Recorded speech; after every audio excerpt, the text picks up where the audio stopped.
Krishna, Krishna Krishna, Hare Hare, Hare Rama, Hare Rama, Rama Rama, Hare Hare. Hare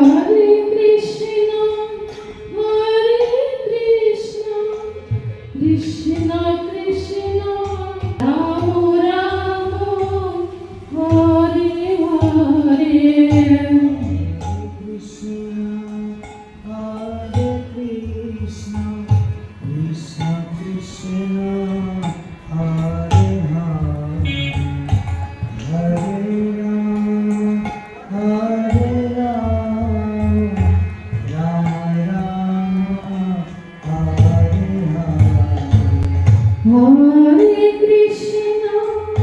Hare Krishna, Krishna Krishna, Hare Hare, Hare Rama, Hare Hare.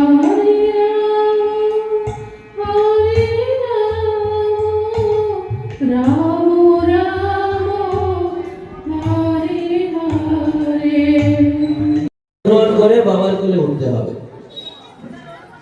তখন আমাদের মতো হলে মায়েরা কি করতো আমি জানি, ঝগড়া করা শুরু করে দিত।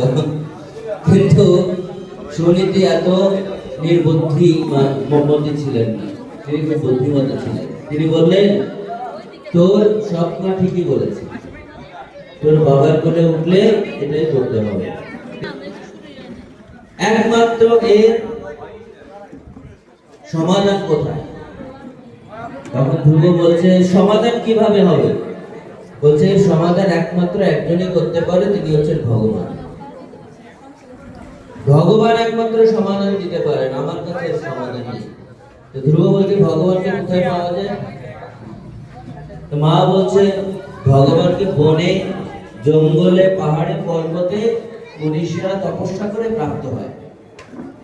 আমি এখন চিন্তা করি, প্রভুপাদ এমন একটা সংস্থা করেছেন, এখনকার দিনে যদি কেউ বলে ভগবানকে কোথায় পাওয়া যাবে, তো বলবে যাও ইস্কন মন্দিরে, ওখানে গিয়ে পাবে।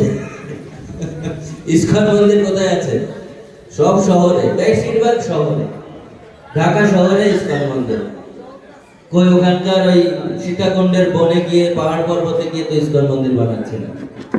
সব বেশিরভাগ ইস্কন মন্দির শহর কেন্দ্রিক। কেন? কারণ প্রভুপাদ চেয়েছেন চৈতন্য মহাপ্রভুর বাণীকে প্রচার করতে, সবাইকে ভগবানকে দর্শন দেওয়ার জন্য। আমরা যদি বনে গিয়ে রথযাত্রা করি, কয়জন আসবে? কেউ আসবে না। এই জন্য ভগবান যাতে ভক্তদের কৃপা করেন, সেই জন্য প্রভুপাদ ইস্কন মন্দির শহরে বানিয়েছে। তো মা বলছে, যাও বনে গিয়ে তপস্যা করো, তাহলে করতে পারবে। সাথে সাথে কত বয়স? 5 বছর। সাথে সাথে মায়ের ওখান থেকে উঠে বনের দিকে রওনা হয়েছে। মাও কিন্তু আটকায়নি, মাও আটকাননি।